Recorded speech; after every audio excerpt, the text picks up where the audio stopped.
आधी लगीन कोंढाण्याचं आणि मग माझ्या रायबाचं, ही जी घोषणा होती ती घोषणा काही वर्षापूर्वी याच ठिकाणी नरवीर तानाजी मालुसरे यांच्याद्वारे इथं दुमदुमली होती. आणि त्याच ठिकाणी मी आज सध्या आहे.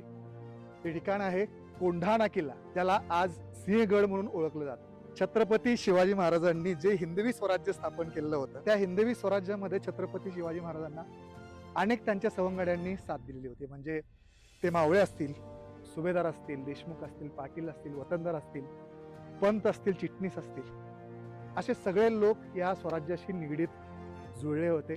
आणि या सगळ्यांच्या मेहनतीमुळं छत्रपती शिवाजी महाराजांच्या स्वप्नातलं, मा जिजाऊंच्या स्वप्नातलं हिंदवी स्वराज्य छत्रपती शिवाजी महाराजांनी स्थापित केलेलं होतं. आणि याच हिंदवी स्वराज्यामधले जे मावळे होते, जे सहकारी होते, जे सवंगडी होते, त्यांचे वंशज आजही आपल्या महाराष्ट्रामध्ये राहतात आणि त्यांच्यापर्यंतच आपल्याला पोहोचायचं आहे.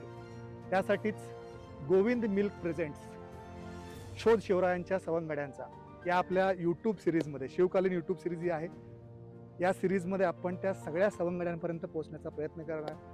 आणि जो इतिहास आपण आता आजपर्यंत पुस्तकात वाचलेला होता, तोच इतिहास आता आपण डोळ्याने पाहण्याचा प्रयत्न करणार. गोविंद मिल्क प्रेझेंट्स शोध शिवरायांच्या सवंगड्यांचा ही सिरीज लवकरच तुम्हाला बुलेटवाला अक्षय या चॅनलवर पाहायला मिळणार आहे. सो त्यासाठी चॅनल नक्की सबस्क्राईब करा आणि त्याचबरोबर गोविंद मिल्कच्या सगळ्या सोशल मीडिया पेजेसला फॉलो करायला नक्की विसरू नका.